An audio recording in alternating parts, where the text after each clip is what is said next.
Hello, the Aces of Ventures community, and hello, dear entrepreneurs and business owners.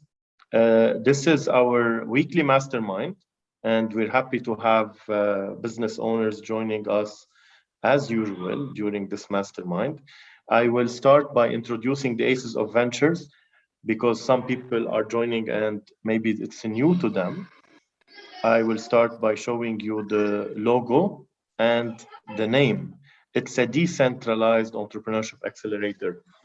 If you know me, you know that I've been training and speaking for the past 14 years in 53 countries about entrepreneurship. And I work as an advisor trainer for business owners and entrepreneurs in many countries.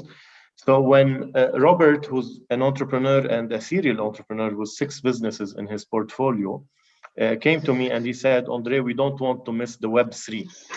We want to be leading this wave. We started thinking about many ideas. And if you also know my story, and if you don't, I tell you, I was bankrupted twice, starting my own business. So one lesson I learned from myself and from the more than 400 business owners that I interviewed and more than 1,700 entrepreneurs that I mentored, don't start something that you don't know about, and don't start something that you're not passionate about. That's why we came up with the Entrepreneurship Accelerator, because that's what everything I do, and building a community. And also Robert being a business owner, adding from his business mindset and skills in this project.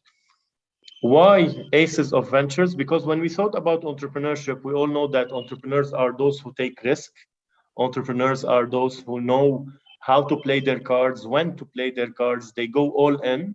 And if you think about this language, it's the same language used with playing cards. That's why we came up with the Aces of Ventures, which is built on designing cards. And we created it as an NFT project. Making it decentralized means the power and the decisions are for the community. So we created the artwork. I will mute Hussein until you speak again because there's some noise around you. So we gave this NFT cards utility, which is, for example, you have the Jack. The Jack, anyone who holds the Jack card will be able to submit their pitches to the community. Those who hold the Queen and the King cards are those who will be voting for the 5 businesses that will be pitching every week. And the community, all the other cards, will be choosing or voting for those who are going to win. And every week we have one winner who will win a prize. You will know about the prize in a few. The team, myself and Robert, I just mentioned a little bit about us. And we have a great team. Many of them are here, moderators, community managers, storytellers, and so on. Mr. Kasser is asking about a video trailer telling the story maybe of this community. And I tell you it's coming because our marketing is planned in June. Now we are adding value. And the value that you are adding is part of it is the mastermind that you are attending today. And our promise is $1 million to 100 entrepreneurs. Those who are on the idea stage, they will get $5,000 when they pitch, if they win. Those who are on the MVP stage, they will get $10,000. And those who are already in business and gain traction, they will win $40,000 when they pitch. And of course, we are separating these entrepreneurs and those who are pitching into these 3 categories. And our promise at the beginning, because later on we will add more, is to get you 100 speakers from 50 countries. And if you follow our Discord and our emails, we already started getting speakers to this community. You can see many people join delivering workshops. We had from Italy, we had from Turkey, we had from the US, from UK. Many people are joining and more to come. In addition, we will have a burning pit where you can burn your NFT and you get some perks or unique deals. For example, you will burn your NFT card and you will win an iPhone. Only one winner per burning event. Another one, if you hold your cards, if you stake your cards, you will be rewarded, and you will be rewarded with our also deals and giveaways. And one major roadmap milestone, I think I like it much. I'm not sure about you.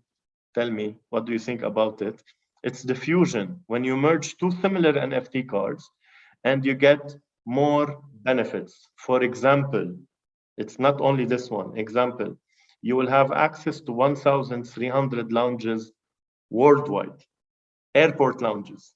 In addition, you will be able to generate monthly tokens, or depending on the fusion event, monthly tokens if you are merging your two NFT and staking them. Of course, we are building many partnerships during this week and last week. We already got 2 or 3 to this community, and we will be looking for more to deliver value to everyone in this community all over the world. One note, our community is not limited geographically. We are targeting entrepreneurs from all over the world. To give you a hint about what's happening this week, we did not announce it yet. On Wednesday, we are hosting African entrepreneurship ecosystem leaders. And if you combine their network, you will get all the countries in Africa. And they cover all the entrepreneurs there. And they are also connecting them to investors, to opportunities, and everything that can help an entrepreneur. So these are some summaries about what's happening at the Aces of Ventures. What's happening today, we are having a mastermind. We have Samer and we have Hussein who are here. I can see Roy Farah here. Roy Farah, would you like to join as a business owner too? Only if you can open your camera and if you're available, because I know sometimes you're not available. Write me in the chat if you're interested. I can see also Christopher Arida. If you would like also to join, open your camera. I know some business owners here, so I will give you the chance to be part of it. So Christopher opened his camera. I will let you join as a business owner on our mastermind. And I'll tell you about the format, how it will start, how it will go actually. At the beginning, each one of the business owners will introduce their business and themselves. 1 minute, make it short. And then I have 2 questions for each business owner. I'll make it a speaker view so everyone can watch the business owner who's speaking. And we will start with Samer. Yes, hi Andre, hi everyone. So I'm Samer Sfer, I'm a social entrepreneur and one of the co-founders of ProAbled. So ProAbled is a social enterprise specialized in inclusion of persons with disabilities at the workplace. What we do is we provide online and live trainings, coaching, consulting for companies, how to employ people with hearing, visual, mobility, intellectual disability. And we match candidates with disabilities with jobs within their companies. And we recently added another totally different sub-department that is really booming regionally, which is how to deal with clients with disabilities. And we have a branch in Lebanon, a branch in Dubai, and we're working in several countries. Thank you, Samer. Hussein?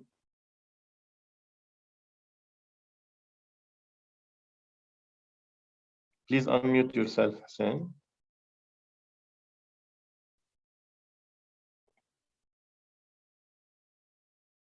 Oh, maybe Hussein, you left and you came back. That's why you lost the co-host title.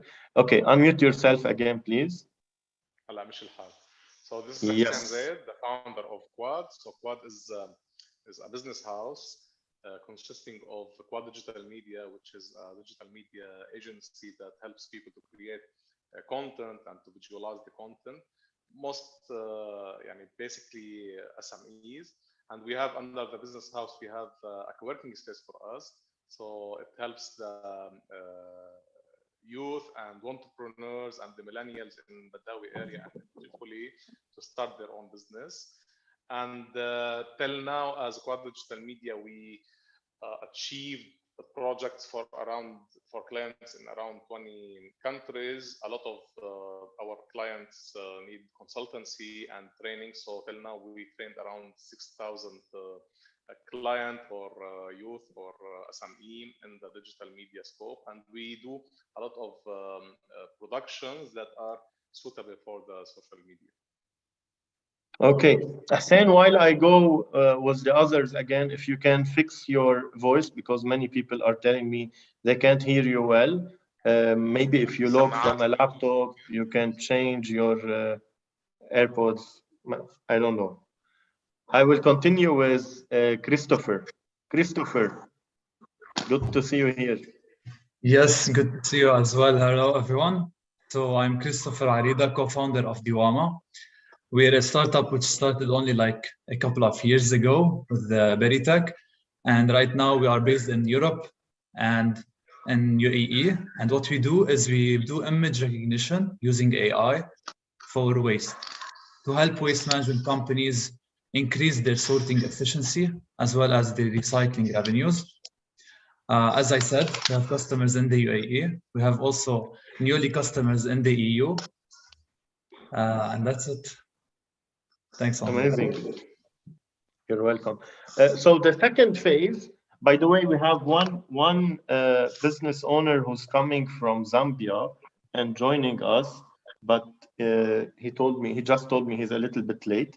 So whenever he joins, I will let you know. Oh, he's here.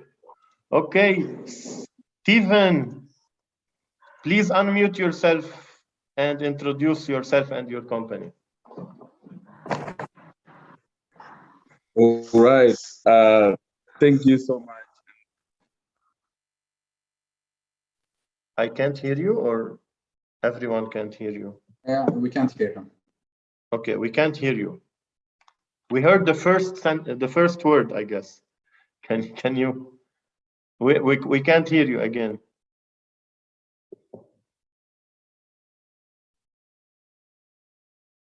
If you would like to leave and come back. Okay. Until Stephen comes back, I will continue with the second question, which is, what's working in your business now? When I say what's working, it can be what's working in your industry. It can be what new strategies you have implemented in the last period. It can be what achievement you did so in the last period. Like, we're talking about the present now. So what's working in your business? I will start with Samer. Okay, big question. But so first, we're now considering that we're scaling right. We went in the past 2 years from a team of 10 persons. Now we're a team of 32 or 33 persons. How to scale right? It needs a lot of follow-up, a lot of SOPs, standard operating procedures, onboarding trainings, systems, in order to make sure that you stay in the quality that you have when the founders are there. So you keep the quality when the founders are not there. And it's a big process.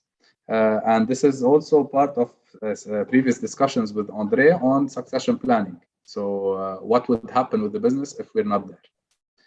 Second part is about scaling impact. So now we went regional. We used to speak about training hundreds of people. Now we're getting the discussions about training thousands of people on how to interact and behave with persons with disabilities. Scaling is happening well. When we go regional, we see a totally different perspective. And what we are providing is a need in certain countries. In Lebanon, it's with the crisis, it's more of a want, let's say. In other countries, it's a need. And this is the opportunity. how can we make inclusion of persons with disabilities something achievable in a practical way. Do you want to mention any special projects or clients or anything that you're doing now or you've done in the last couple of months? Sure. So we collaborated with, we had two partnerships actually. First with Rashid Center for People of Determination in the UAE. It's one of the biggest in Dubai. And we started a collaboration where we do complementary services. They provide services for people with disabilities or people of determination, and we prepare the companies to host them as employees and to interact with them properly. Second, we signed an agreement with one of the largest companies in the world, which is called Diageo. Of course, we're not working on a worldwide level. We're working on a East Europe and the Middle East level. Diageo is the company that owns the brand of Johnny Walker and owns the brand of several Guinness beer and other alcohol drinks. And they have an inclusion strategy. So they found that we could be the inclusion partner for them to implement it in this region. So we signed an agreement where we train their managers, coordinators, HR, and prepare them on that level. I know some good stories and we wanted to share it with the community. So thank you, Samir. It's good to be proud knowing a business owner like you and a social entrepreneur like you in our community. Stephen is back. Stephen, I'll give you the co-host again. Please unmute yourself.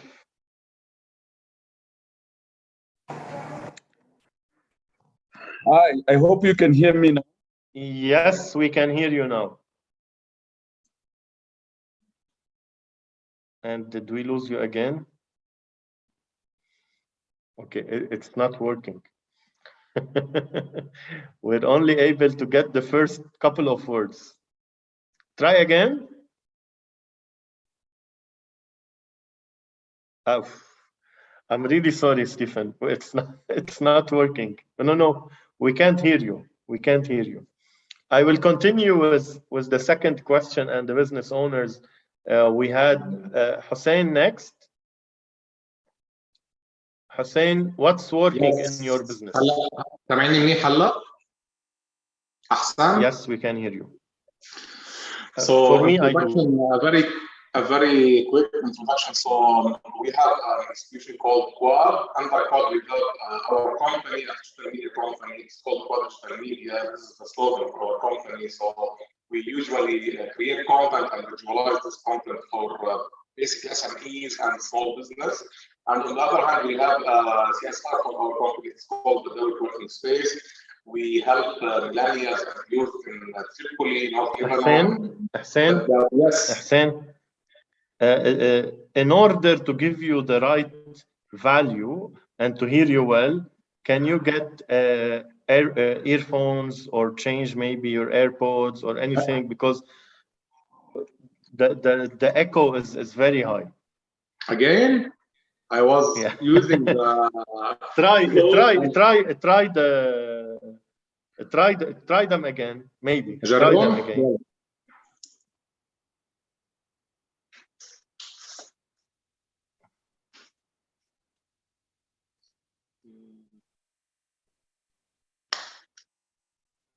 Now, how's it? Try. Go ahead. Situation now. For me, it's better. I'm not sure about the others. So continue. I was talking for the third time. Oh. It's better? No, but we heard you. We heard you the first time. I guess we're now waiting for the second answer. What's working in your business? So basically, we are working the best on content marketing.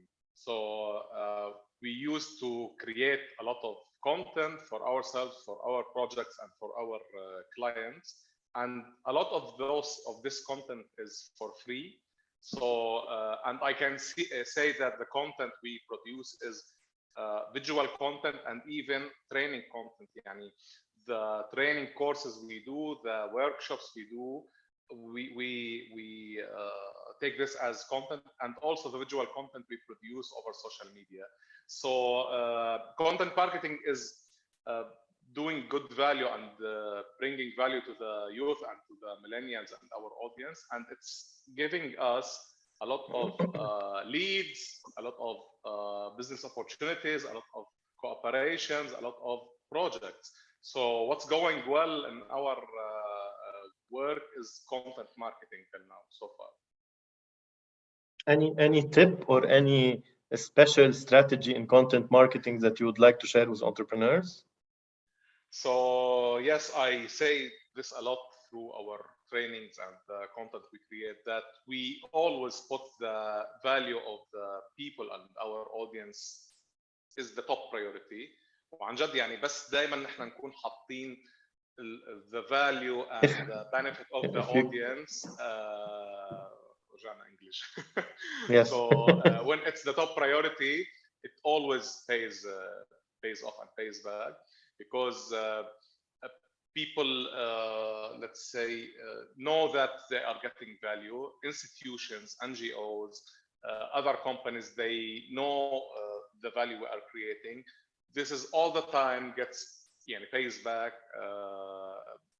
leads and projects and cooperations. Would you like to mention any big clients or known client you have? So yeah, I can mention the projects we are currently busy on. We launched a conference after the Beirut blast. It was called "I Will Survive." We were focusing on the online revenue channels, drop shipping, affiliate marketing, content monetization, etc. So till now we have 3 NGOs, and Right to Play and Anera, are willing to expand this conference. Till now we have 1,000 and 1,500 training hours for around 1,000 youth all over Lebanon to train them on the online revenue channels. Besides this, a lot of clients, let's say outside Lebanon, and I can mention from our experience in Badawi co-working space and what we are doing with the refugees and the entrepreneurs in North Lebanon, that the Chamber of Commerce in Abu Dhabi was interested on the projects we are doing in our area, and we are now working on and designing a program for the entrepreneurs in Abu Dhabi through the Chamber of Commerce in Abu Dhabi. Nice. I see Samer and Hassan going to UAE with their clients. That's a good, and I know that, yeah, and I know that Christopher also has some leads there or also programs. So Christopher, what's working in your business now? And by the way, I read a couple of questions in the chat. I will get back to you once we go on the round of all the business owners. Christopher, what's working in your business now? What's working is more on the market need and market trends. It can be something negative or positive, but I look at it as a positive thing. So just like the Cloud Kitchen, when it started, it was a very risky startup, the first one that did it. But right now, any startup that starts Cloud Kitchen is on a topic that is already validated. Like, it's a very huge market need for that. Delivery companies as well. Right now, we are noticing a lot of startups and entities going into AI, image recognition of waste. And it seems like we were early on this train, which reduces a lot of the risks that we were looking into as a market need for our product. And what's funny is that even big corporations, right now we are supported and we are working with Google for startups. And it turns out that the sustainability team of Google is working on the same product of ours. I look at it as a positive thing. I don't look at it as negative. We are supporting each other. They know stuff we don't, but it's vice versa as well.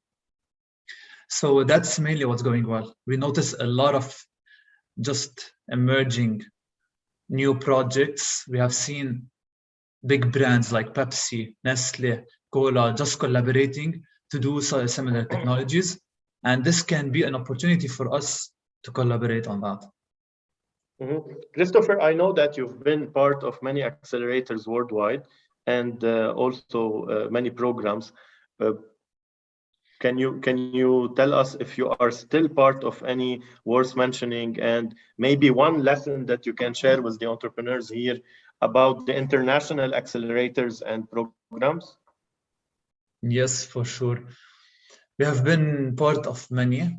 The most notable one is Plug and Play, probably, because by being in Plug and Play, PepsiCo reached out to you. You don't need to reach out to Pepsi and Nestle and all of these big brands. As a lesson, I would say that something you taught us as well, Andre, that focus on the startup, because it will get to a level that these programs will take too much time and they will literally slow you and slow your business down. But they can be beneficial on a certain level, because right now I'm in the Netherlands. I got my visa. I'm no longer in Lebanon. We have potential around Europe. We got investors in Europe. This was not possible a few months ago, and it was not possible without the accelerator that we are now in, which is Yes Delft in Netherlands. So they can have a positive thing, which is introducing you to new markets, but they can also have this negative impact of forcing you into workshops, into doing stuff that you probably don't have time to do and can slow you down. Amazing. I'm proud of you, and another success story every time I talk to you. Good luck, Christopher. I see Mr. Kasser. I'm not sure if this is your name, by the way. If it's not your name, please let me know. He had many questions during the conversation. So the first one, it was for Samer. Do you have any advice on how to hire the right people? Samer, I guess you wrote it, but if we can share it with everyone. Sure. So always the first step is to decide to be an inclusive employer. Like, okay, we're open to the idea. Which jobs do we have? So we never create a job that is not needed. It's not. We're not doing charity. We're doing a win-win situation. And then you would need an institution to teach you the essentials, just the essentials of if I want to hire someone with hearing disability, what are the essentials for me to interact with this person? And what's good is that if you have a growing company, if you learn it once, how to interact with someone with, let's say, hearing or visual disability, you will learn it for everyone. And it's a skill that you will acquire and your team will acquire. So first step, decide to open up for this idea. Feel free to reach out to us, and we're happy to help you on that level. And you can go step by step. Sometimes this is one of the main challenges. People could see that it's a huge step to become inclusive. Actually, it's a step by step. So you learn a bit, and then you learn more, and then through interacting, you learn much more. Thank you, Samer. Another question for Hussein. My startup, also from Mr. Kasser. My startup is based a lot on content creation, and what's something you wished you knew before starting? I didn't get the question. So he's also into content. His startup is based on content creation.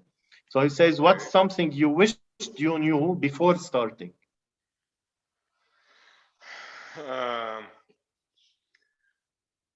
I knew the thing that I'm going to say a bit early, but I wish maybe I got it or I knew it earlier, that it's all about the audience, not about us. So when creating the content, it's about the value that is needed by the audience.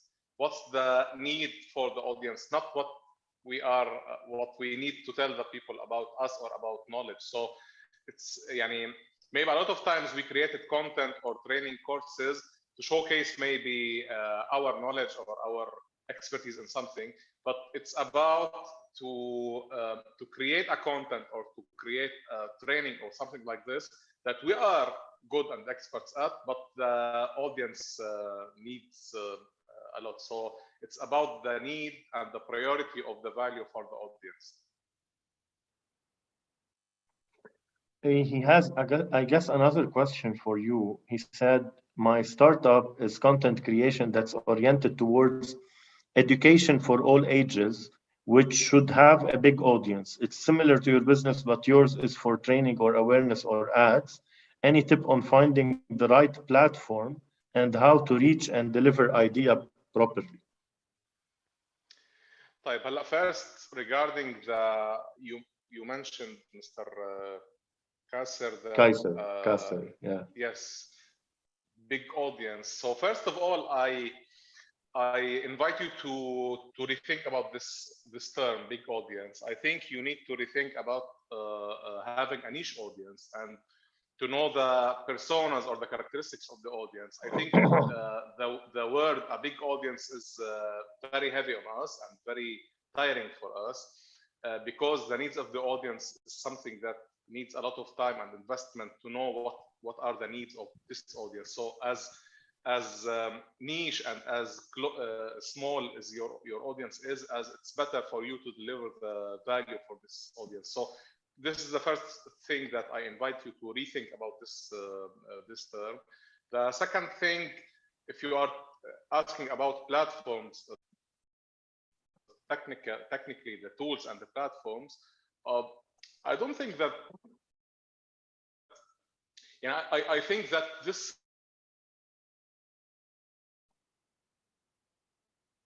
refers to the audience educates and maybe I don't know, Zoom, Google Classroom, something like this. This is your question. Thank you, Hussein. Stephen, would you like to try again?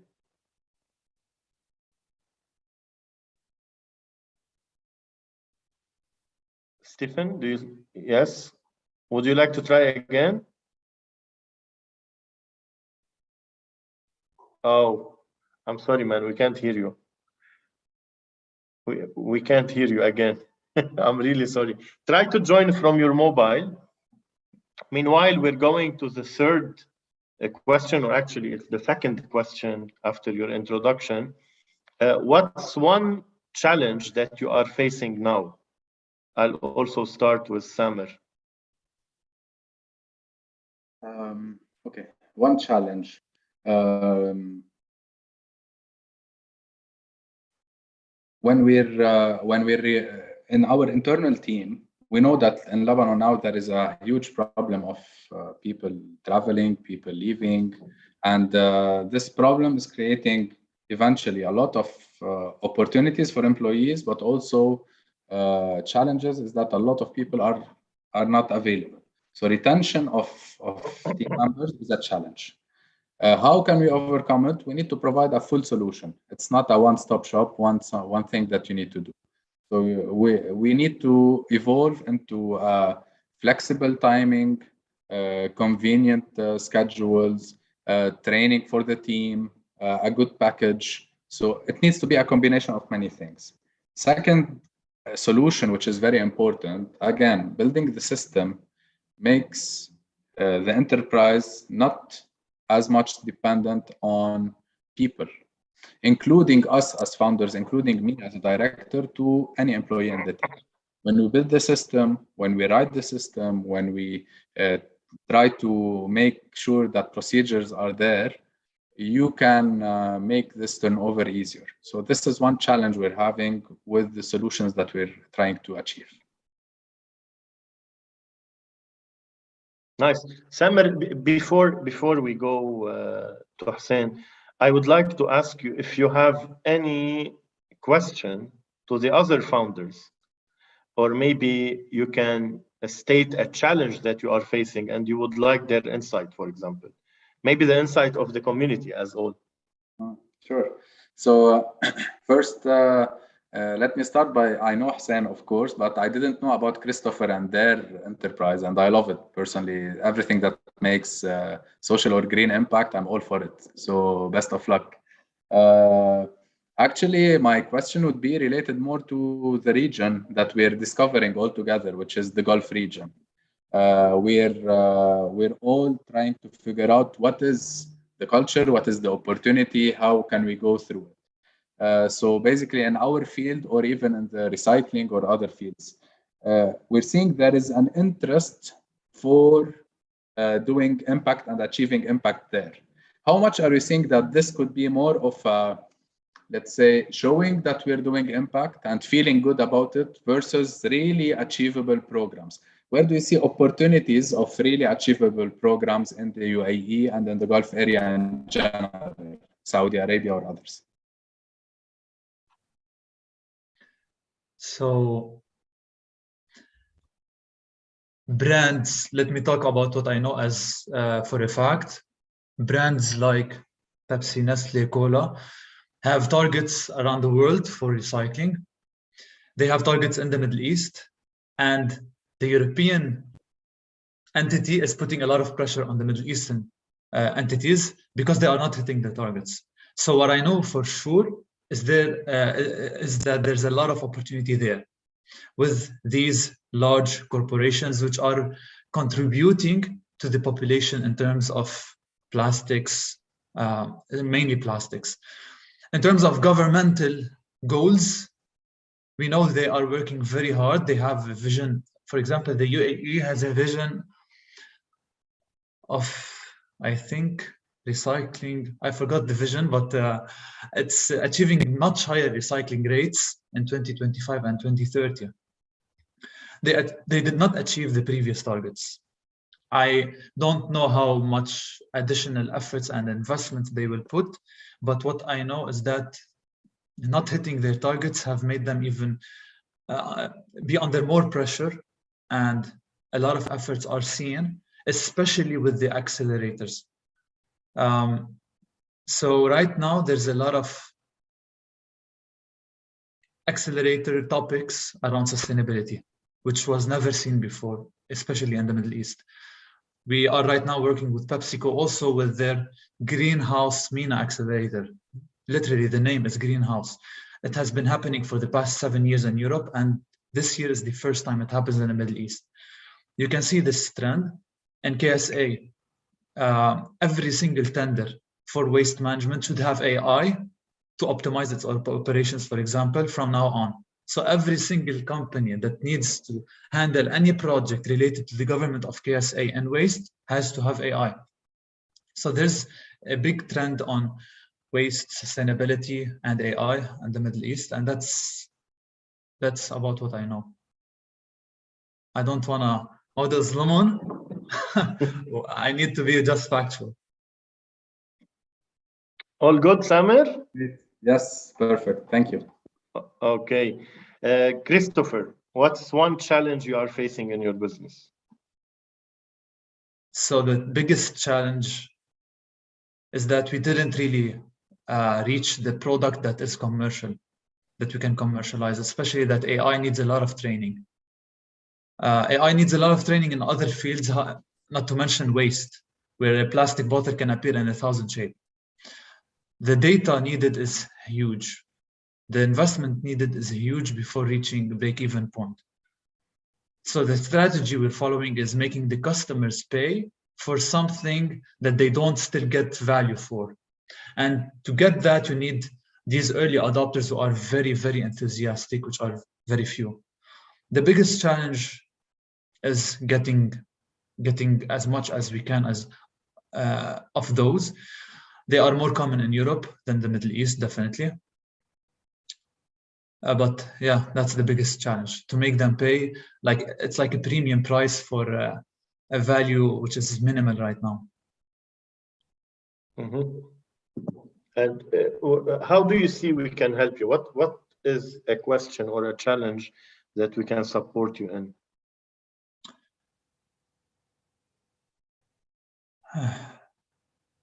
Interesting question. Yeah, I need some time to think about that. We'll get back.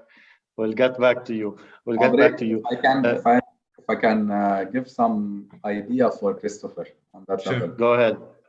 So we had something, let's call it, there is a parallel in it, not very similar, where we needed to do some research related to inclusion.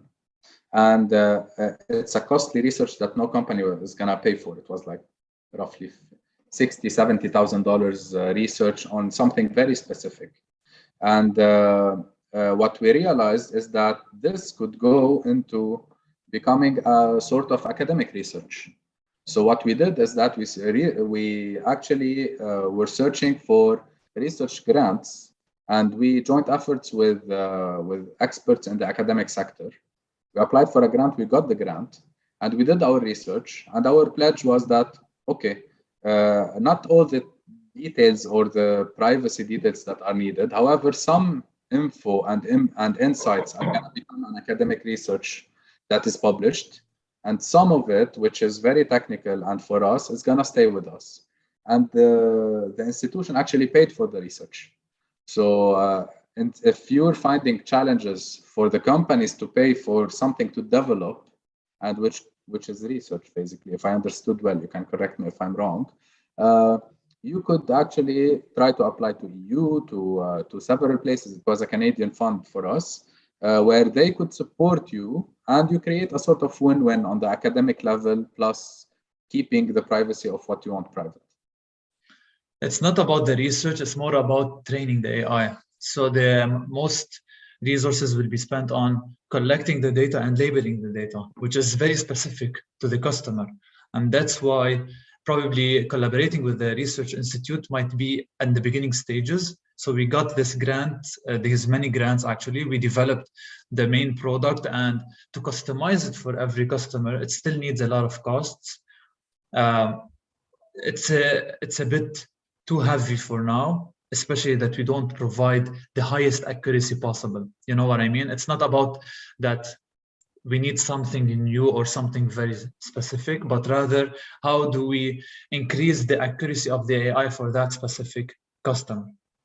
Okay. So it's just an idea. It's your experience. Yeah, no, definitely. Much appreciated. Thank you. By the way, Christopher, you had a question from Salim, and it was, how do we get in touch with incubators and accelerators? Well, I know for a fact that in our community, we will be connecting you to many accelerators and incubators worldwide, but just because this question was asked to Christopher, I would let you to go and answer. I was going to say that Andre probably knows best about this. What we do is we just find them and apply. It's not like we do something special.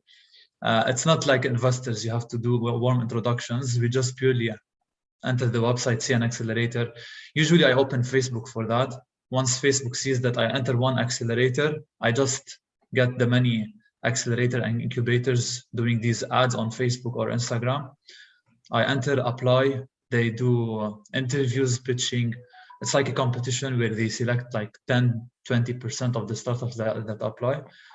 Now, how do we find them? Probably sometimes our network just lets us know that there's this accelerator, apply to it.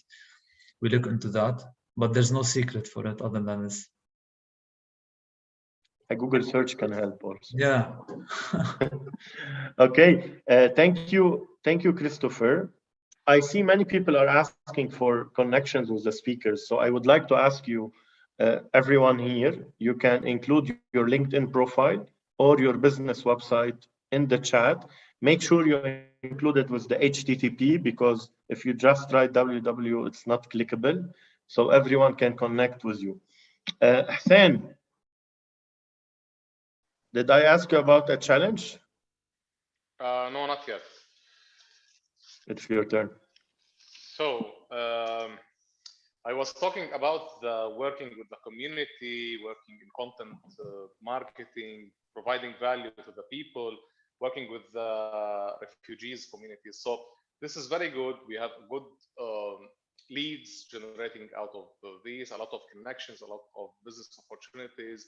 We create many times visual content for free, and it opens a lot of opportunities, and we like this. But working with the community, especially here in North Lebanon, and especially with the refugees community,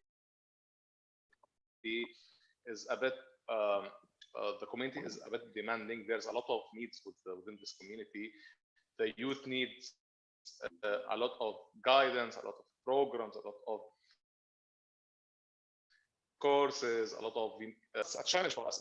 Are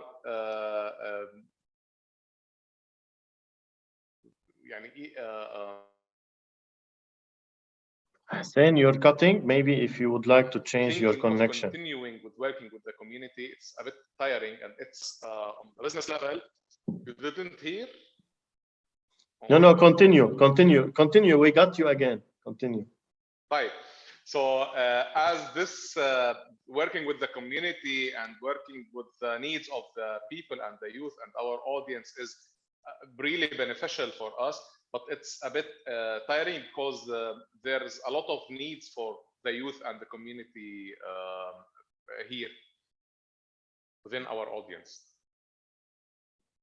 And what's your challenge? What's your question for us if we can help you? Maybe this is a long story, and maybe this needs something like a fireside chat, maybe, or like جلسة أنس يمكن. But I think I'm not sure. Maybe Andre and the friends here, if you know a way to maybe let's say have the balance maybe between the business work and the CSR work.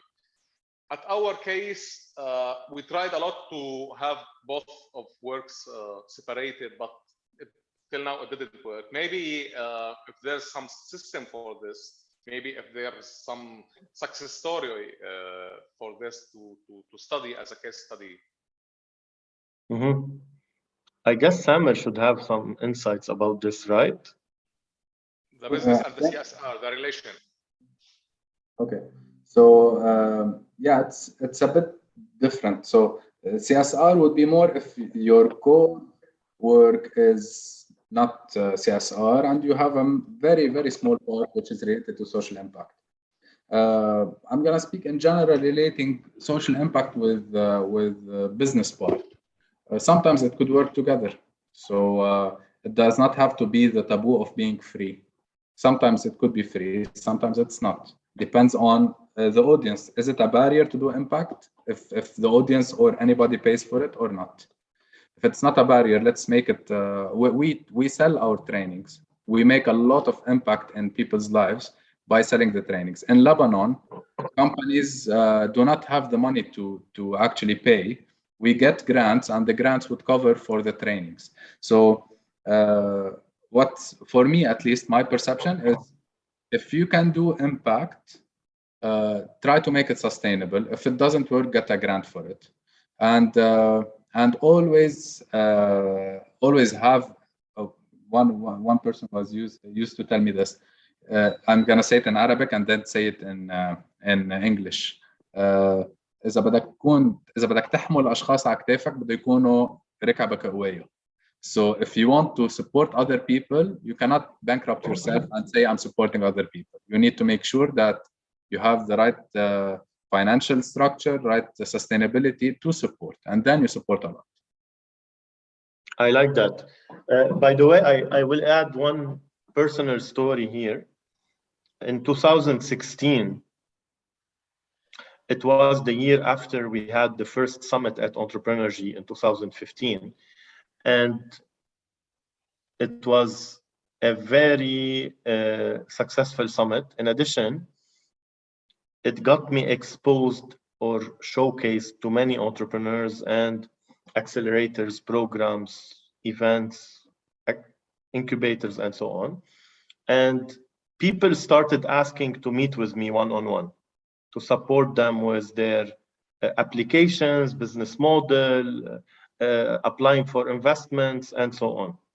And if you know me enough, you know that I don't say no to such support, because when I was bankrupt twice, no one was next to me. And that's why I started Entrepreneurgy in 2014, to support every entrepreneur who wants to start and help them not to get bankrupt or lose their business or money. So I started helping people, and I remember I helped 13 entrepreneurs get the grants during this year before October. So that was in 10 months. 13 entrepreneurs got grants and 2 entrepreneurs got investment.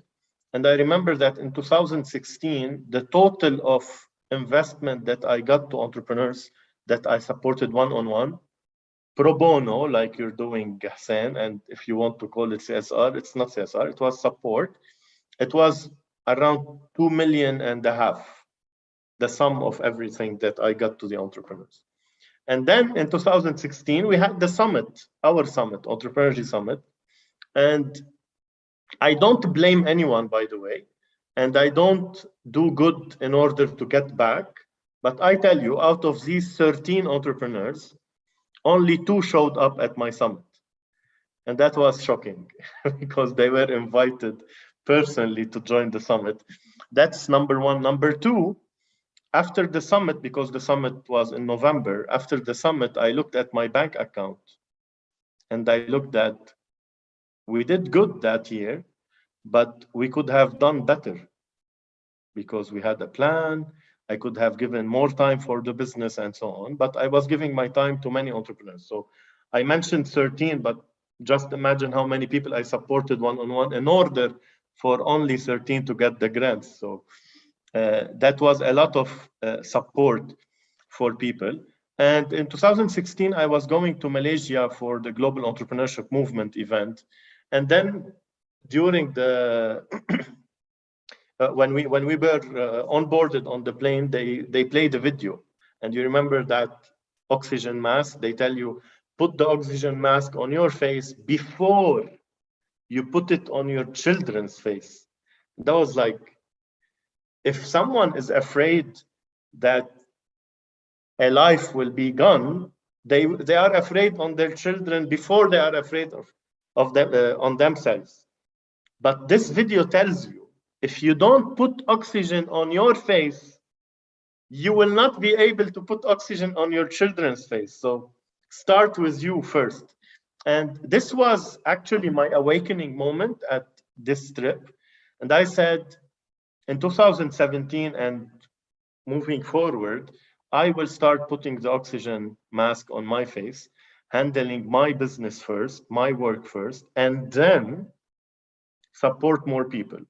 And the surprise actually was that after I started doing this, my business was better, generating more profit, and I was able to support more people. Because now that my business is systemized and we have a continuous flow of clients and we grew the team, I was able to delegate more, have systems that, like Samer was mentioning about systems in place. Now I was able to support more people. So I tell you, Hussein, and for every entrepreneur here, please put the oxygen mask on your face first and then support others, even if it's part of your business. For example, Samer, his business is social enterprise. It is a social enterprise. It's built on support. But if the social enterprise is not working well, it's not, for example, systemized, sustainable, and so on, they won't be able to support more people, right, Samer? I see you nodding. Exactly. Exactly. And yes, تفضل حسين. Guys, I'm glad I didn't interrupt you because you mentioned an amazing and insightful things you mentioned. It's not about the let's say the money-wise thing. It's about time and about our ability. So it's not about money. It's about time. Most of the time we feel that we are burned out, and the community still needs a lot. Here, especially working with the refugees, there's a lot of potential among the refugees. They need a lot of exposure, a lot of connections, and we feel that it's our duty because we are among this community aslan. We are refugees. So it's about time and about burnout. But I'm glad that I didn't interrupt you because you mentioned an amazing and insightful notes. Hussein, to tell you, sorry, go Samer. Okay. So Hussein, I totally relate to this. Especially when you see directly the pain of people and you see that you need to do something. You feel that, okay, I have something inside me that I should do something. I relate to it. And many times I remind myself that my duty, what you said is duty. My duty is to do what I can do. It's not what solves the problem. In India, Gandhi and Mother Teresa did not solve the poverty problem, but they did what they can. Yunus in Bangladesh, the same.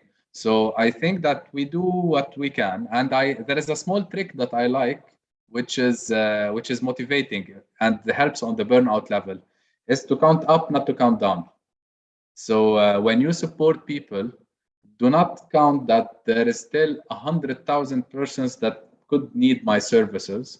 Count, I supported 500 persons, and do not focus on the countdown. Focus on the count up, and enjoy it, celebrate it, and do what you can. You're already doing a great job.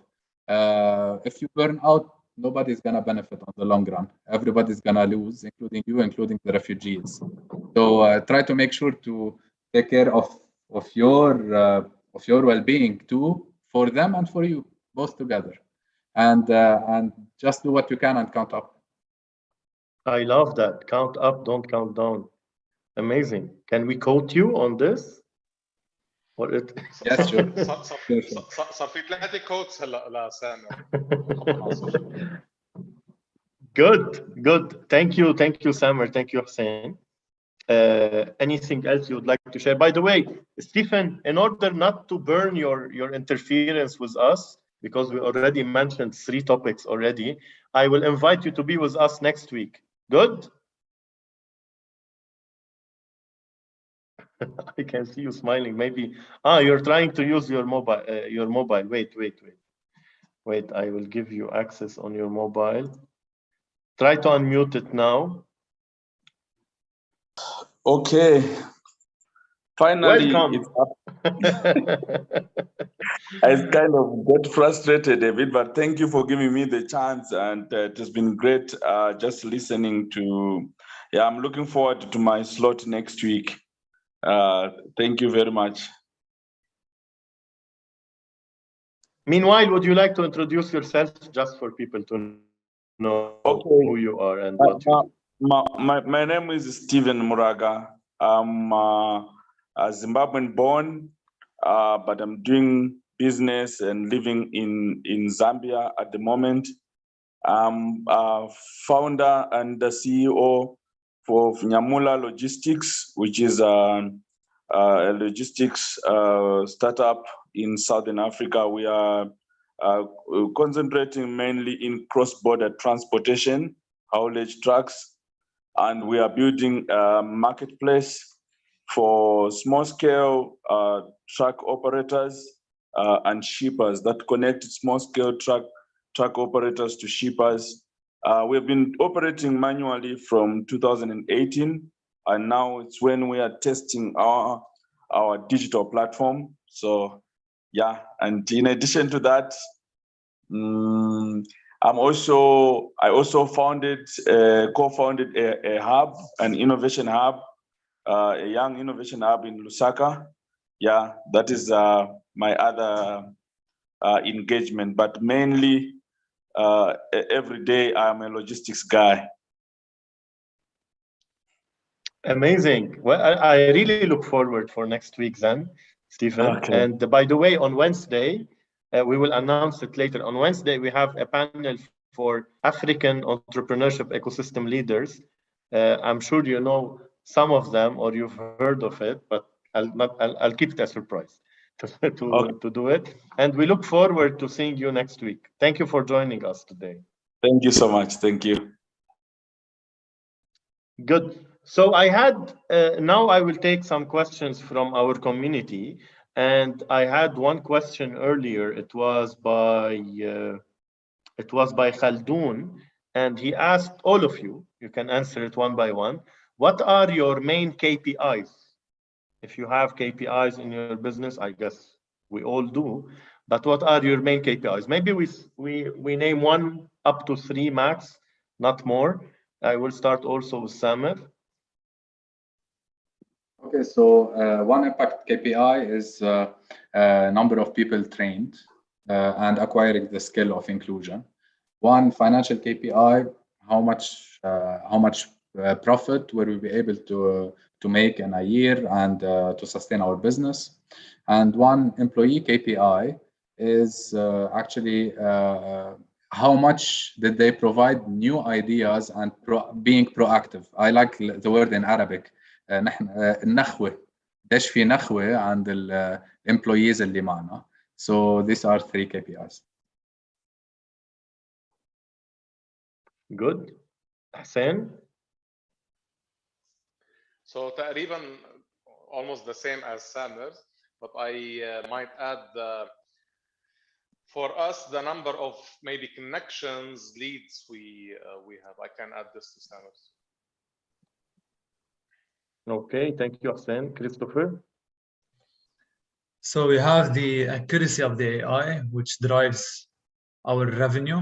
We have the monthly recurring revenue. We're aiming for 50K MRR. And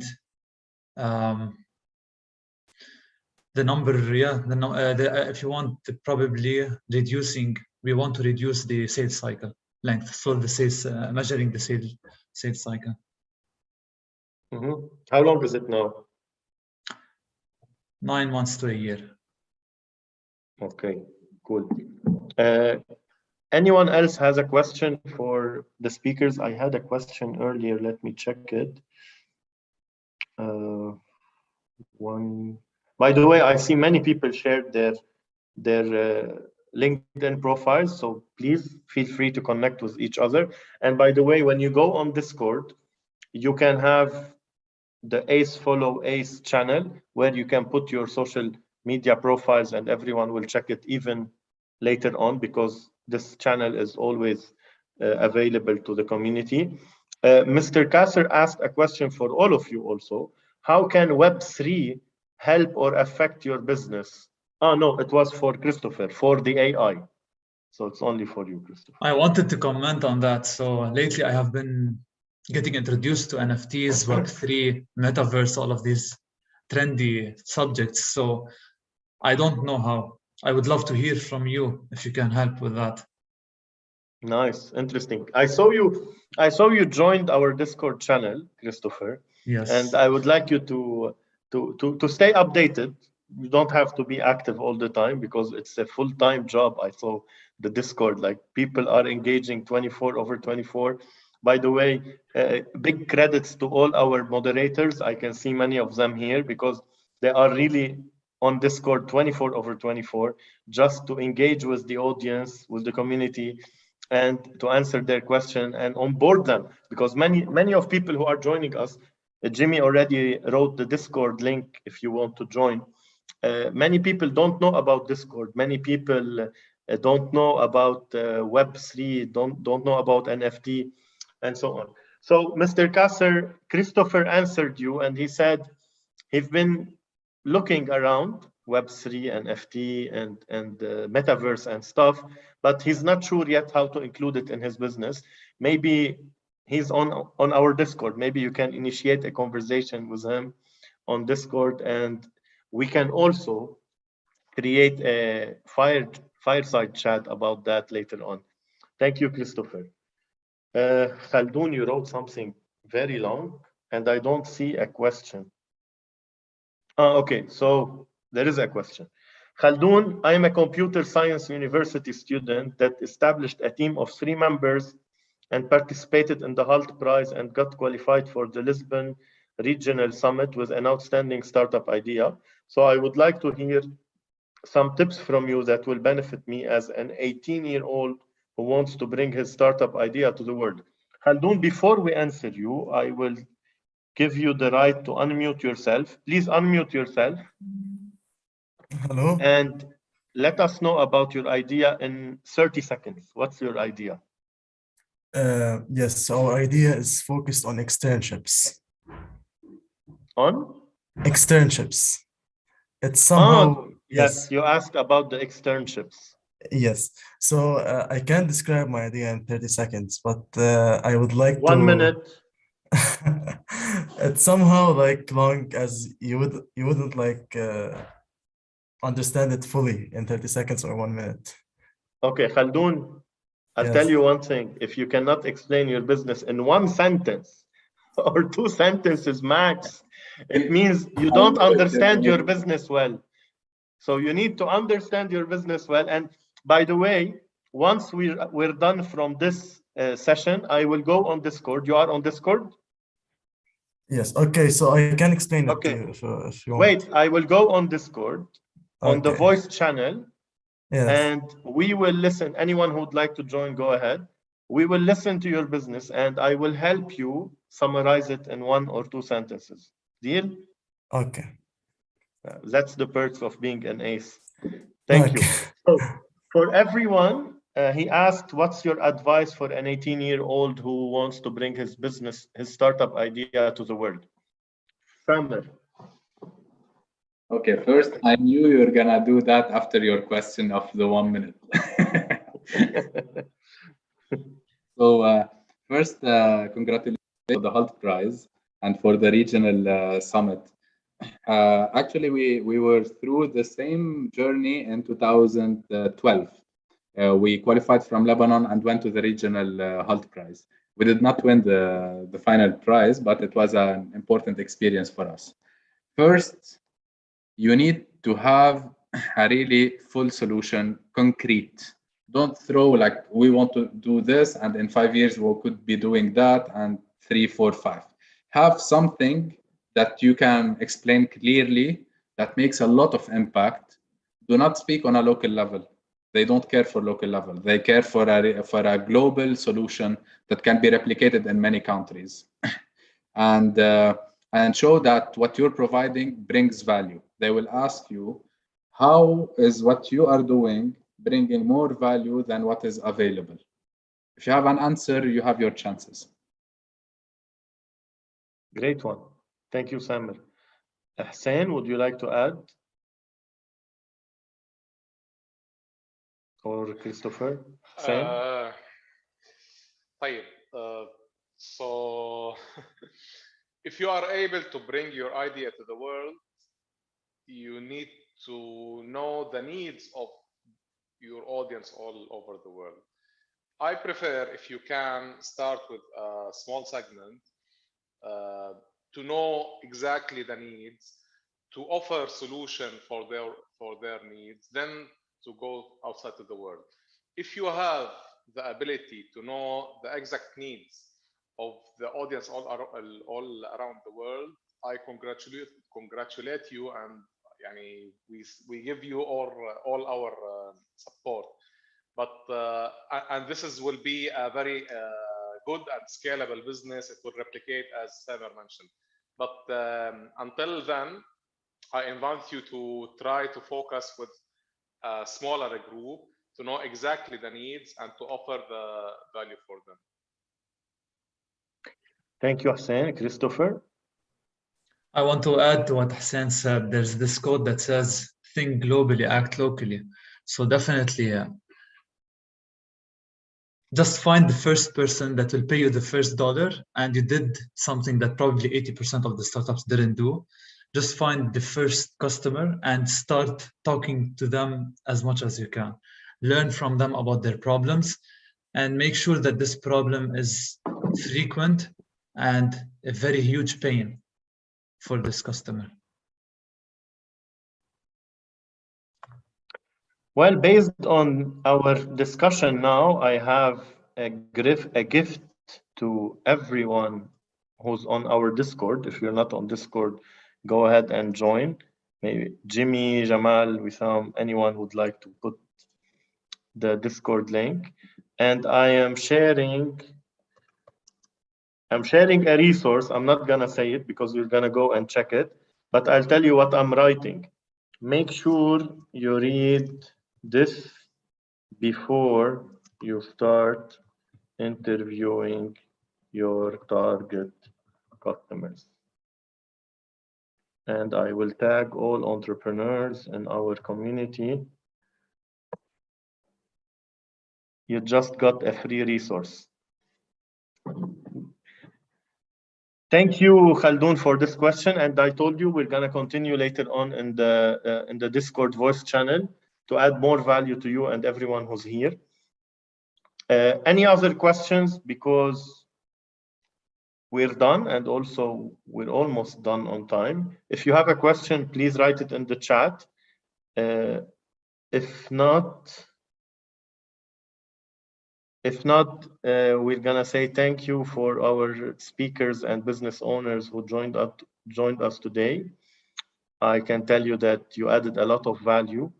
And because we're wrapping up, I would like each one of you to finish with one tip to every aspiring entrepreneur.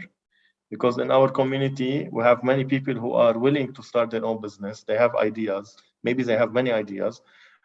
You shared many tips, but I would like a new tip, like something that you did not mention earlier. Samer? Let me think about it. Let's start with someone else. Let me think about it. Yes. Who would like to start? I would love to Go, Stephen. Okay, so my tip to the one who is just getting started or who is contemplating whether or not to get started, my tip is most of the road signs, you find them along the way. You just need to get started and keep moving.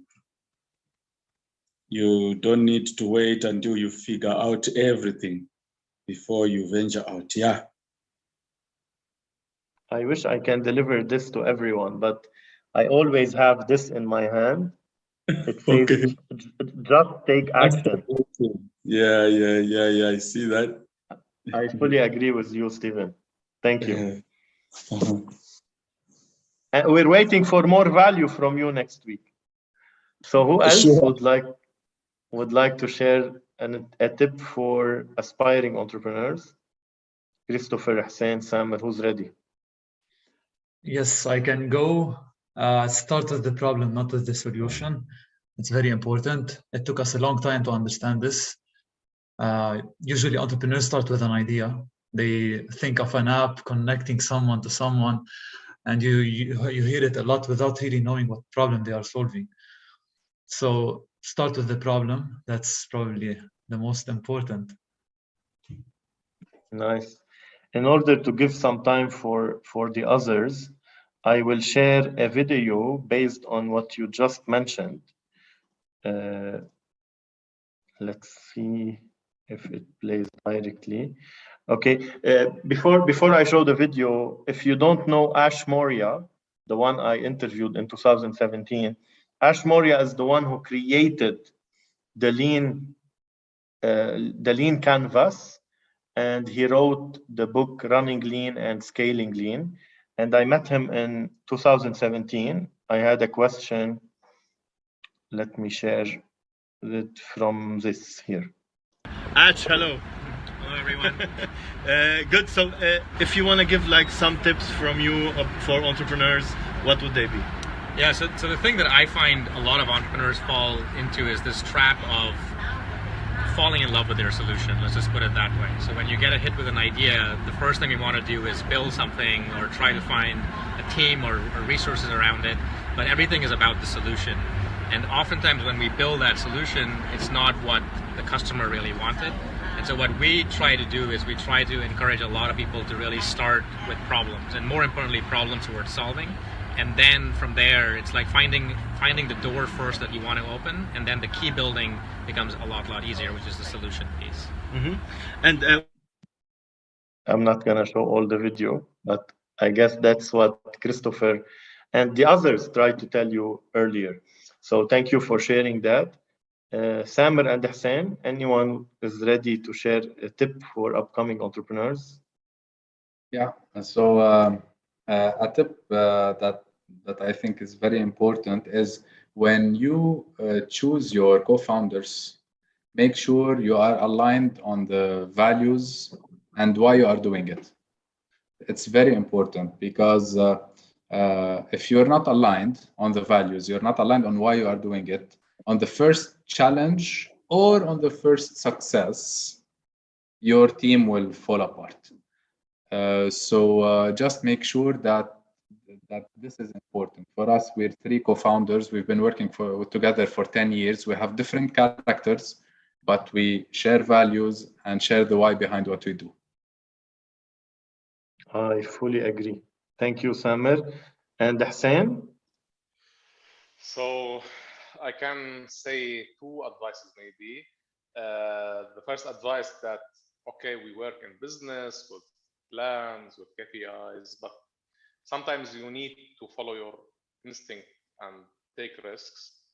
This is very for us, it was very essential to take risks and follow our instincts.